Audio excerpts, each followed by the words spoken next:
Hey, salut à tous, bienvenue à Question Auto, j'espère que vous allez bien. On est à bord de la Honda Civic Type R et on va faire bien entendu l'essai de ce véhicule-là, mais pour commencer, parlons des spécifications.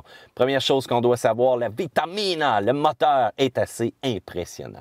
On parle d'un 2 litres 4 cylindres turbo-compressé, DOHC, injection directe, VTEC, et on est capable de générer 306 chevaux à 6500 tours minute. Ça, c'est impressionnant. Il faut dire aussi que selon certains autres journalistes du côté de Montréal, on aurait 350 chevaux au moteur. Donc ça, assez impressionnant. On a fait des tests sur dynamomètre et on a eu des résultats quand même assez impressionnants. 295 livres de couple sur papier entre 2500 et 4500 tours minute. Comme vous voyez, ça a du punch. Bien entendu, le fameux iVTEC vient assister les cams et l'ouverture. On n'entend pas nécessairement le son cependant quand il embarque. Au niveau de la turbo-compression, vraiment des pièces à faible inertie. Contrôle électronique au niveau de la wastegate. On va avoir aussi un crank qui va être très léger, très rigide aussi. On a utilisé des bonnes vieilles rods qu'on appelle en acier forgé. Et l'entretien de ce moteur-là, pas avant 160 000 km, donc c'est très, très minime. Quand ça va venir le temps de dépenser un peu de bidou pour même une mécanique sportive comme ça. Il faut dire qu'on doit utiliser de l'essence premium si on n'a pas le choix et révolution moteur, 7000 tours minute. Bien que ça n'a pas une sonorité exhaustive, je vous dirais que ça veut quand même révolutionner. Et c'est impressionnant quand vous passez les rapports et vous voyez que vous tapez très rapidement la zone rouge au niveau de la motorisation. Transmission, 6 vitesses manuelles uniquement, on n'a pas d'autre choix. Oubliez l'automatique, oubliez la double embrayage. Tant mieux, Honda a sauvé la manuelle et ça, on aime ça. Il faut dire aussi que lorsque vous allez rétrograder, il y a un rev match qu'on appelle. Donc, bien que vous soyez en 6e vitesse, vous voulez tomber en 3e pour accélérer rapidement, whoop, le régime moteur électronique va aller se placer où est-ce que c'est parfait pour avoir une accélération maximale. C'est bon pour 170 000 à l'heure, ce petit véhicule-là, ou encore 274 km/h. Wow! Il ne faut pas oublier aussi que ce véhicule-là détient le record de rapidité sur le circuit du Nürburgring pour une voiture traction. Assez impressionnant. Et regardez-moi ça aller dans la ligne droite. Je vous le dis tout de suite, ça a du punch. Il faut dire qu'il y a quand même un bon pilote, là. Mais aïe aïe, c'est impressionnant. 3 différents modes de conduite directement avec le petit bouton que vous avez ici. On peut passer en mode confort, sport ou encore plus air. Et ça va jouer vraiment sur la direction électrique qu'on a, la réactivité au niveau de l'accélérateur, le fameux système de rev match qui va devenir beaucoup plus agressif, la stabilité du véhicule et encore une fois aussi au niveau du système de traction pour quand même réussir à faire les meilleurs décollages possibles. C'est sûr que le mode confort, c'est parfait pour la balade de tous les jours, mais lorsqu'on est en mode plus air, vous allez voir, ça brasse un petit peu côté suspension. Parlons accélération.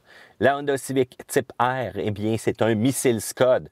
Attention même aux vitesses. Des fois, on est trop emballé, on va aller trop vite. De la première à la deuxième, ça va peut-être faire un petit grichage de synchro, mais Matt vous aura averti. Prenez le temps vraiment de faire vos changements de rapport comme il faut. Il faut dire aussi que pour aider les accélérations, il y a un système à glissement limité qu'on appelle le Helical Limited Slip à l'avant. Donc, c'est vraiment pas un système qui va constamment barrer les deux roues ensemble. Ça va justement permettre aux roues de rouler à des vitesses différentes. Lorsqu'on va être en virage, l'extérieur va propulser le véhicule. Lorsqu'on va avoir des décollages aussi, on veut le maximum de réponse, même si le terrain est inégal pour avoir la traction aussi maximum. Le terme hélical définit vraiment la manière dont les engrenages sont faits au lieu d'être vraiment coupés droit. Donc, c'est un peu en angle et ça va être quand même beaucoup plus silencieux au niveau de l'opération aussi et on va être capable d'envoyer beaucoup plus de puissance que si vraiment la fameuse engrenage était coupé carré. Le fameux Rev Match Control en mode de confort, en mode sport, il va utiliser un profil qui va être vraiment très peu apparent. On ne le sentira pas beaucoup, mais on va quand même l'entendre à l'oreille. Et lorsqu'on va être en mode plus air, là, vous allez voir, très agressif, très rapide, ça se place rapidement dans une fraction de seconde pour qu'on soit prêt justement à faire une accélération maximale. Il faut dire aussi que dans ce mode-là, vous avez vraiment les accélérations les plus fulgurantes et l'accélérateur répond très rapidement. Nos amis de Car and Driver ont réussi à faire 4,9 secondes pour un 0,60 000 à l'heure. On parle de 5,1, mettons, 100 km/h.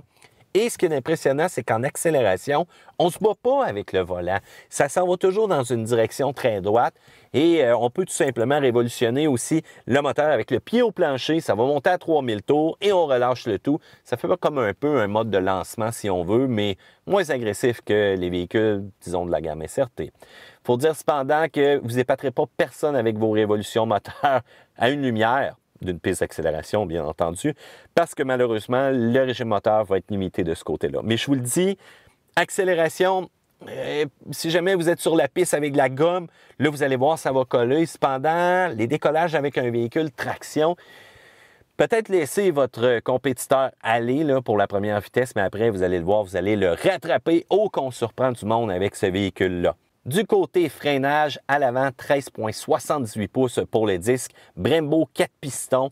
Vous allez remarquer qu'à l'arrière, on y va avec du 12 pouces. Freinage littéralement comme une voiture sportive. On a de la pédale. Ça s'épuise jamais.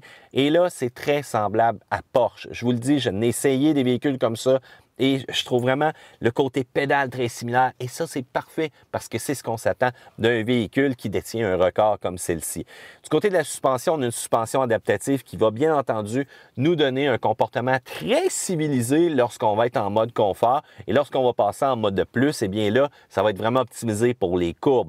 Même si vous osez, disons, en fermant le contrôle de traction, vous allez voir, ça a une tenue assez optimale, mais vous allez vous faire brasser un peu plus. C'est pas pour la conduite de tous les jours, cependant, surtout pas avec les rues qu'on a au Québec de notre côté. Et la suspension est quand même assez particulière. À l'avant, on a une dual axis qu'on appelle. Donc, c'est qu'on va avoir vraiment une suspension spécifique au Honda Civic Type R avec 2 points d'attache très impressionnants.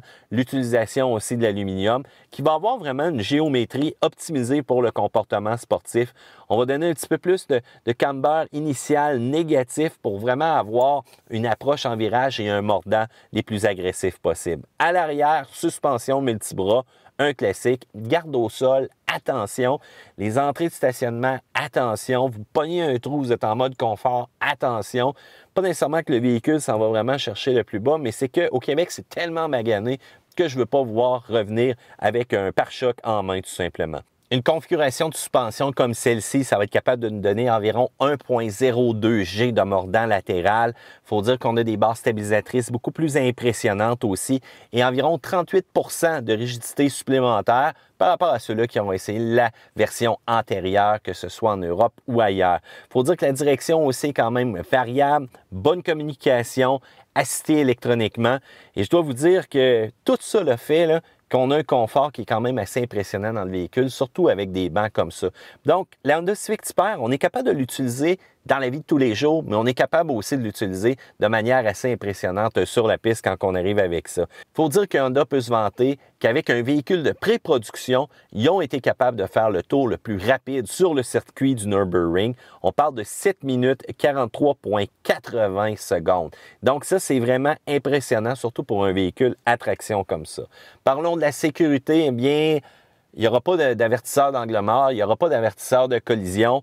On n'a absolument rien de ça. Ça manque un petit peu quand même, mais il ne faut pas oublier que là, on aurait rajouté du poids et ça n'aurait pas été intéressant. Il manque même les bancs chauffants des fois pour un peu de confort. Je vous le dis tout de suite, la minute où vous allez vous mettre la main sur le pommeau d'aluminium l'hiver, vous allez vous en rappeler. Trouvez-vous des gants, s'il vous plaît. Sinon, votre main risque de coller là, et là, ça ne sera pas beau. Côté sécurité, on a quand même le système de caméra de recul et le système Lane Watch que j'aime bien. On appuie sur le bouton, on voit exactement qu'est-ce qui se passe à droite de notre véhicule dans l'angle mort. Pour le reste, on a bien entendu une structure qui va résister aux impacts et on va avoir les lumières automatiques, mais c'est pas mal tout.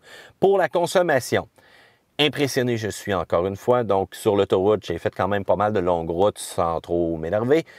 On parle d'environ 7 litres au 100. Et lorsqu'on va vraiment pousser un petit peu plus la machine du 8,5, du 8,7 sur quand même un bon kilométrage là, que j'ai fait là, malheureusement cette semaine. Il faut dire cependant que dans les chiffres annoncés, on parle de 10,6 en ville, 8,3 sur l'autoroute, pour un combiné de 9,6, mais j'ai été quand même en dessous de ça. Réservoir total, on parle de 46,9 litres. Eh bien, la Honda Civic Type R, côté mécanique, est impressionnante. C'est un véhicule très technologique. C'est un véhicule qui est à la fine pointe de ce qu'Honda peut nous offrir présentement, surtout d'un véhicule à traction qui a autant d'histoire que le fameux Type R, 9 générations ailleurs, première ici, mais bon, préparez-vous là, en tout cas les gars, là, si vous avez des Golf R, si vous avez des Focus RS, même si vous avez des véhicules qui sont traction intégrale, je vous dis tout de suite, peut-être que la Type R décollera pas aussi vite, mais elle va vous rattraper sur un méchant temps. En tout cas, je veux vous entendre, je veux savoir qu'est-ce que vous en pensez. Section commentaires ci-dessous. N'oubliez pas de faire le pouce en l'air parce que ça nous aide pour le référencement, mais en même temps parce que vous appréciez cette vidéo-là. Et surtout, abonnez-vous à Question Auto ou encore à Car Question parce que c'est là qu'on va les déposer. Ce qu'on a essayé de faire comme accélération et surtout de belles images en tournage de la Honda Civic Type R. À plus, gang!